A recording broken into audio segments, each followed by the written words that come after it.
مگر سب سے اعلیٰ جگہ دیتا ہوں، چونکہ میرا عمل بھی ہے نا، تو سب سے بہتر یہ ہے کہ خود میری نماز میں پڑھو۔ باری تعالیٰ، نماز تو تیری عبادت ہے، تیری عبادت ہے، اور عبادت کی تعریف یہ ہے کہ بندہ صرف معبود سے متعلق رہے، تعریف یہ ہے کہ بندہ مخلوق سے کٹے اور خالق سے جڑے۔ یہ منشا عبادت ہے، یہی تو عبادت ہوتی ہے کہ مخلوق سے کٹے اور خالق سے جڑے۔ تو نے عبادت کا مفہوم یہ سمجھایا، جب آپ نماز پڑھتے ہیں تو اللہ اکبر کہتے، ہاتھ اٹھانا اشارہ ہے کہ مولا ہر شے سے، دنیا مخلوق اور ماورا سے اور دنیا و مافیا سے ہاتھ اٹھا لیا، ہاتھ اٹھا لیا ہر شے سے، صرف تیرے ہو گئے، متوجہن الی جہۃ الکعبہ عبادۃ للہ، مان لیے صرف اللہ کی طرف متوجہ ہو گئے، اس کے گھر کی طرف۔ تو عبادت تو نام اس شے کا ہے کہ ہم ہر شے سے کٹ جائیں اور تجھ سے جڑ جائیں۔ اور عجیب بات ہے کہ جب ہر ایک سے کاٹ کر، ہمیں ہر ایک سے کاٹ کر اپنے ساتھ جوڑ لیا، کرا لی، قیام کرا لیا، رکوع کرا لیا، سجود کرا لیا، تسبیحات کرا لی، جب خوب جڑ گئے، جب تجھ سے خوب جڑ گئے، حالت ثنا میں جڑ گئے، حالت قیام میں جڑ گئے، حالت رکوع میں جڑ گئے، سجود میں جڑ گئے، جب خوب تجھ سے جڑ گئے اور ہر ایک سے خوب کٹ گئے اور صرف تیری طرف متوجہ ہو گئے، جب متوجہ ہو کے تیری دہلیز پر بیٹھے تو نے اب حکم دے دیا کہ اب میرے مصطفیٰ پہ سلام پڑھو۔ اب بتا، یہاں ذہن بٹ گیا کہ اب تیرا سوچے یا تیرے محمد کا سوچے صلی اللہ علیہ وسلم، اب کدھر جائیں؟ عبادت نام تھا مخلوق سے کٹ جانا اور خالق کی طرف یکسو ہو جانا۔ قل اسم ربک وتبتل الیہ تبتیلا، ہر شے سے کٹ کر اسی کا ہو جا۔ کہ صلاۃ ذکری، قرآن کہتا ہے نماز پڑھو صرف میری یاد کے لیے، قرآن کا حکم ہے۔ ایک طرف تو نے کہا نماز پڑھو صرف میری یاد کے لیے، اب تیری یاد کے لیے نماز شروع کی تھی، ثنا کی، قیام کیا، رکوع کیا، سجود کیا، تیرا کلام پڑھا، جب خوب جڑ گئے اور تیری طرف ہو گئے اور ہر ایک کو بھول گئے، کٹ گئے، اب اپنی دہلیز پر بٹھا کر اب تو فرماتا ہے اب پڑھو یا نبی سلام علیکہ، السلام علیکہ ایھا النبی، اب فرماتا ہے میرے محبوب پر سلام پڑھو۔ بتا اب کیا کریں؟ اب ذہن بٹ رہا ہے، تیرا سوچیں یا مصطفیٰ کا سوچیں؟ تو سمجھ میں آ رہی ہے بات؟ تو باری تعالیٰ یہاں آ کر ذہن بٹ گئے، ذہن اس مسجد والے کے، اس مسجد میں آئے، ادھر گئے، یہ کہتے ہیں صرف ذکری، بس نماز میں، عبادت میں صرف اللہ کی طرف دھیان کرو، ادھر گئے تو حضور کی بات ہو گئی، تو نے کہہ دیا حضور پہ سلام پڑھو، اب سمجھ میں نہیں آ رہی، ادھر جائیں ادھر جائیں، ادھر جائیں ادھر جائیں، تیرا سوچیں، محبوب تیرے کا سوچیں، کیا کریں؟ ہاں تو معاذ اللہ استغفر اللہ ہے نہیں، صرف آپ کو سمجھانے کے لیے کہہ رہا ہوں، شرک سا لگ رہا ہے، استغفر اللہ العظیم، استغفر اللہ العظیم، ایسا نہیں ہے، شیطانی سوچ رہی ہے، سوتی دماغ سوچ رہا ہے کہ اللہ تیری عبادت تھی تو اس میں رسول پر سلام آ گیا، دھیان بدل گیا، تیری بجائے ادھر دھیان چلا جائے، اب کیا کریں؟ ادھر جائیں یا ادھر جائیں؟ وہ جواب دیتا ہے شرک یہ نہیں، یہ شرک نہیں، ایک ہونے کو شرک نہیں کہتے، ایک کو دو بنانا شرک ہے۔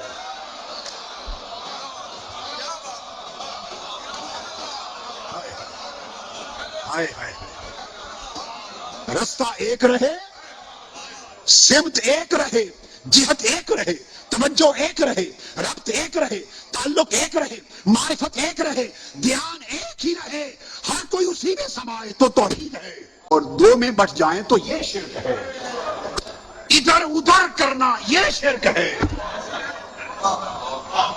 ادھر ادھر سوچنا یہ شرک ہے۔ توحید والا کہتا ہے کہ نہ ادھر کی بات کرو نہ ادھر کی بات کرو، ادھر ادھر تم نے بنا رکھے ہیں، میں نے اپنی عبادت میں مصطفیٰ کا سلام رکھا اس لیے ہے کہ نہ درد ہے نہ درد ہے۔ ابھی یہ جو نقطہ بیان کیا، اس پر 7 احادیث کے پھر آگے دلائل تھے، یہ جو بنیاد بنائی ہے، تو اتنی بات سمجھ لیں تو فرمایا کہ شرک یہ نہیں، شرک یہ ہے کہ یہ دو گھر بنانا، دو در بنانا۔ فرمایا میری نماز ہے، میرے محبوب پہ سلام پڑھو، اور اگر ذہنوں میں یہ خیال آتا ہے، بعض ذہنوں میں، کہ یہ السلام علیک ایھا النبی،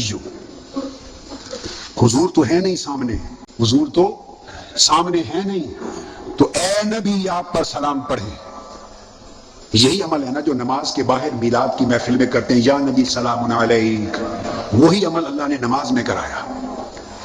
تو یہ خیال اگر آئے کہ حضور تو ہے نہیں، تو یا نبی اور ایھا النبی کا ایک ہی معنی، یا نبی کیوں کہیں؟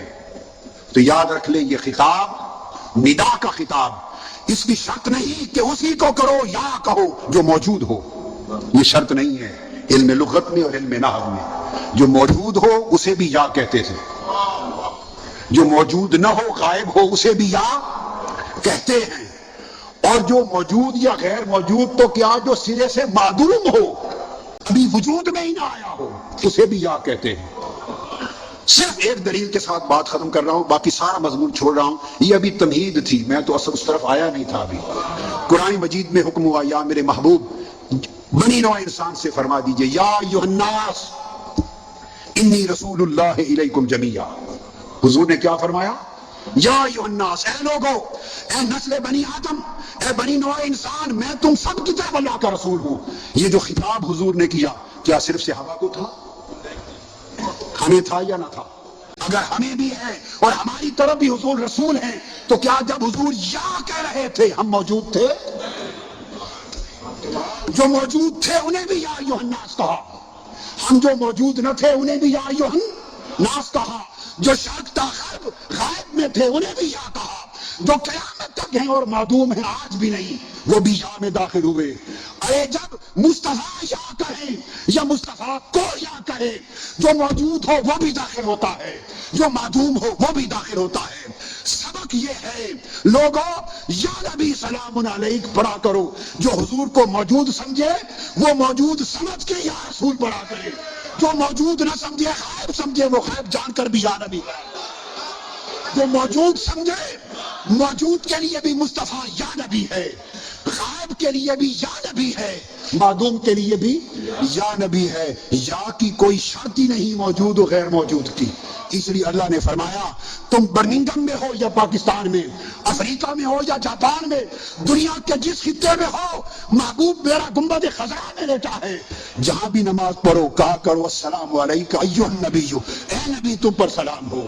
ارے جو سلام یا نبی کہہ کر ہر روز رب نماز میں پڑھاتا ہے، وہی سلام محافل میں تم اختتام پہ پڑھ جاتے ہو۔ تو گویا اس لحاظ سے ہر نماز محفل میلاد ہے، ہر نماز محفل میلاد ہے کہ اس کا کمال حضور پر سلام ہے۔ اللہ تبارک و تعالی آپ سب کو اور حضور کی پوری امت کو ایمان، عمل صالح کے ساتھ اور عقیدہ صحیحہ کے ساتھ، مبارکہ کے ساتھ زندہ و سلامت رکھیں۔ بعض درود میں یا محمد کا استعمال ہوتا ہے صلی اللہ علیہ وسلم، کیا آپ کے نام کے ساتھ یا کا لفظ پکارنے کے معنی میں درست ہے؟ جب آپ مثال فرما گئے یا محمد صلی اللہ علیہ وسلم، یا احمد صلی اللہ علیہ وسلم، یا رسول اللہ صلی اللہ علیہ وسلم، یا نبی اللہ، یہ سب، یا حبیب اللہ، یہ سب کلمات جائز ہیں، مسنون ہیں، 1400 سال سے امت میں رائج ہیں۔ یہ سب فتنے اس صدی میں شروع ہوئے ہیں، اس سے پہلے نہیں تھا۔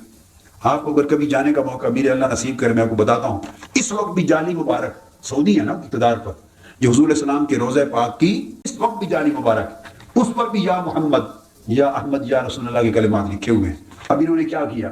اس کو توڑنے کی کوشش کی، اس کو تو کہیں الف کو کاٹا، کہیں یہ کہ 2 نقطے یا کے نقطے کاٹ دیے، اور باقی یا کا پورا الف سمیت برقرار ہے۔ ہر شخص جو جاتا ہے وہ آج بھی دیکھ سکتا ہے، تصویروں میں بھی آپ دیکھ سکتے ہیں، مواج شریف کی تصویریں غور سے دیکھیں، یا اللہ اور یا رسول اللہ آج بھی لکھا ہوا ہے۔ انہوں نے نقطے کاٹ دیے ہیں، باقی وہ اتنا کاٹتے تو جالی ٹوٹ جاتی، وہ نہیں توڑ سکے، آج بھی برقرار۔ اس کا مطلب یہ ہے کہ یہ انہوں نے آگے ایسے عقیدے میں فتنے پیدا کیے ہیں۔ ان کی آمد سے پہلے امت 14 صدیوں سے، 1000 سال سے، 700 سال سے جو طریقہ چلا رہا ہے وہ کانسٹنٹ وہی تھا۔ یہ پورے عالم عرب، عالم عجم میں قصیدہ بردہ شریف پوری دنیا میں عرب و عجم میں پڑھا جاتا ہے، اور یا علماء پڑھتے ہیں، یا اکرم الخلق مالی من الوذ بہ سوا کا عند حلول الحادث العامی۔ عرب دنیا کا وظیفہ ہے حضور کو یا سے پکارنا۔ ایون جو نماز میں کہتے ہیں آپ السلام علیکہ ایھا النبی، اس کا ترجمہ کیا ہے؟ بولیے، سلام ہو آپ پر، بولیے اے نبی۔ یا عربی زبان میں یا اور ایھا ایک ہی معنی ہے، عربی زبان میں بولیے یا اور ایھا، اکٹھے بھی لکھ دیے جائیں تب بھی ایک معنی ہے، سیپریٹ لکھیں تب بھی ایک معنی ہے۔ میں آپ کو ایک علمی نکتہ سمجھا دیتا ہوں، اگر یہاں ہوتا بورڈ، بلیک بورڈ تو میں سمجھاتا، اب آپ کے پاس ہے نہیں۔ قاعدہ یہ ہوتا ہے، مثلا اگر آپ نے لکھنا ہو نبی اللہ، کیا یا رسول اللہ، رسول لفظ رسول اللہ یا نبی اللہ، اس طرح لکھنا ہو، اللہ کا نبی لفظ ڈبل لکھنا ہو، پھر اس کے لیے ایھا نہیں لکھا جا سکتا، پھر یا لگے گا۔ کیا؟ چونکہ ایھا سے الف لام لگانی پڑتی ہے پہلے لفظ کے ساتھ، اور الف لام تب لگتی ہے اگر سنگل ورڈ ہو، اگر ڈبل ورڈ ہو اس کو مضاف مضاف الیہ کہتے ہیں، تو پھر الف لام نہیں لگتی، یہ گرامیٹیکل چیز ہے۔ اگر خالی نبی کا لفظ ہو کیا، تو عربی میں ایھا النبی کہیں گے، معنی ایک ہی ہوگا، کیا؟ یا نبی، اس کا معنی ہوگا اے نبی۔ اگر نبی اللہ کہنا ہو پھر لکھا جائے گا یا نبی اللہ، یا رسول اللہ، یا حبیب اللہ۔ اگر یا رسول اللہ کہنا ہو تو لکھا جائے گا یا رسول اللہ۔ اگر صرف رسول کو پکارنا ہو، لفظ رسول، لفظ اللہ ساتھ نہیں، تو یا رسول نہیں کہیں گے، پھر کہیں گے ایھا الرسول یا ایھا الرسول، یہ دونوں یا ایھا الرسول ایھا النبی سب ایک ہی معنی ہے۔ تو نماز میں آپ پڑھتے ہیں السلام علیکہ ایھا النبی، سلام ہو آپ پر اے نبی، اے نبی یہ یا ہے۔ تو آج تک نماز میں حضور وفات پہ 1400 سال ہو گئے، امت کو بھی ہے کہ یہی نماز پڑھیں، تو حضور کو آج بھی اے نبی، ترجمے میں تو اے لکھا جاتا ہے نا، اے نبی آج بھی۔ تو جو وظیفہ اور سلام نماز میں رکھا گیا ہے، کتنا ظلم ہے کہ مسلمان اس پر اعتراض کریں اور باتیں کریں اور فتنہ کھڑا کریں کہ یا محمد یا نبی یا رسول نہیں کہنا چاہیے۔ اللہ نے نماز میں وظیفہ رکھا ہے اور اونچی عبادت میں یہ رکھا ہے، تو نماز کے باہر تو پڑھنا ہر وقت اور اونچی بات ہے۔ اور الصلاۃ والسلام علیکہ یا رسول اللہ وعلی آلکہ واصحابکہ یا حبیب اللہ، یہ صلاۃ والسلام پوری دنیا میں صدیوں سے رائج ہے۔ حدیث میں آتا ہے، حضرت علی رضی اللہ تعالیٰ عنہ فرماتے ہیں ہم حضور اسلام کے ساتھ جا رہے تھے، جس پتھر پہاڑ اور درخت کے قریب سے گزرتے تو پہاڑ پتھر درخت بھی پکارتے السلام علیکہ یا نبی اللہ۔ یہ حضور کی وفات کے بعد بھی صحابہ کا معمول تھا، وفات کی ابن ماجہ میں، ترمذی میں، نسائی میں، صحاح ستہ میں حدیثیں ہیں۔ عثمان بن حنیف ایک صحابی تھے، حضور کی وفات کے بعد بھی یہ نوبت آئی کہ کوئی مرض تکلیف تھی، حضور نے ایک دعا سکھائی تھی، اس میں دعا کرتے اور حضور کا وسیلہ پیش کرتے اور کہتے یا محمد و یا رسول اللہ انی اتوجہ بک الی ربی فی قضاء حاجتی ھذی۔ حضور کی وصال کے بعد ایک تو یہ کہ انہوں نے حضور کی زندگی میں دعا کی، حیات میں، کہ وفات ہو گئی، حضرت عثمان غنی کا زمانہ تھا، کن کا؟ حضرت عثمان غنی کا زمانہ تھا، تو وہ کام کو جاتے ان کا کام نہیں ہوتا تھا، ملاقات کا وقت نہیں ملتا تھا، انہیں یاد آیا کہ مجھے حضور علیہ السلام نے یہ دعا سکھائی تھی۔ دراصل یہ نابینا تھے، حضرت عثمان بن حنیف حضور علیہ السلام کی بارگاہ میں آئے، عرض کیا یا رسول اللہ میری دعا فرمائیں بینا ہو جاؤں۔ حضور نے فرمایا میں دعا کروں یا تمہیں دعا سکھا دوں، خود کرو تو ٹھیک ہو جاؤ گے، یا رسول اللہ سکھا دیں۔ آپ نے فرمایا یہ دعا پڑھا کرو، اللہم انی اسألک واتوجہ الیک بنبیک نبی الرحمت یا محمد یا رسول اللہ انی اتوجہ بک الی ربی فی قضاء حاجتی ھذی۔ یہ وسیلہ بھی پیش کرو، میرا وسیلہ، یہ مسئلہ بھی ساتھ واضح ہو گیا، میرا وسیلہ بھی پیش کرو اللہ کے حضور، اور یا محمد یا رسول اللہ پکار کر۔ حضرت عثمان بن حنیف ایک صحابی اور تھے، نابینا، گھر گئے، بہقی میں آتا ہے کہ جا کے دعا کی، وضو کیا، نفل پڑھے، یہ دعا کی مصلی پر، اور یا محمد یا رسول اللہ کا وظیفہ پڑھ کے دعا کی، دعا کر کے اٹھے، مصلی پر بھی نہیں لوٹ آئے۔ وقت گزرتا گیا، حضرت عثمان غنی کا زمانہ آ گیا خلافت کا، یہ صحابی زندہ تھے، کوئی انہیں کام پڑ گیا، حضرت عثمان غنی کے پاس بار بار گئے، کام نہیں ہوا، ملاقات نہیں ہوتی تھی، مصروفیات تھی، پریشان ہوئے، انہیں یاد آیا کہ میں وہی وظیفہ پھر پڑھوں، انہوں نے گھر آ کے نفل پڑھے اور وہی وظیفہ پھر پڑھا، یا محمد یا رسول اللہ کی پکار پڑھ کے گئے، اسی دن کام ہو گیا۔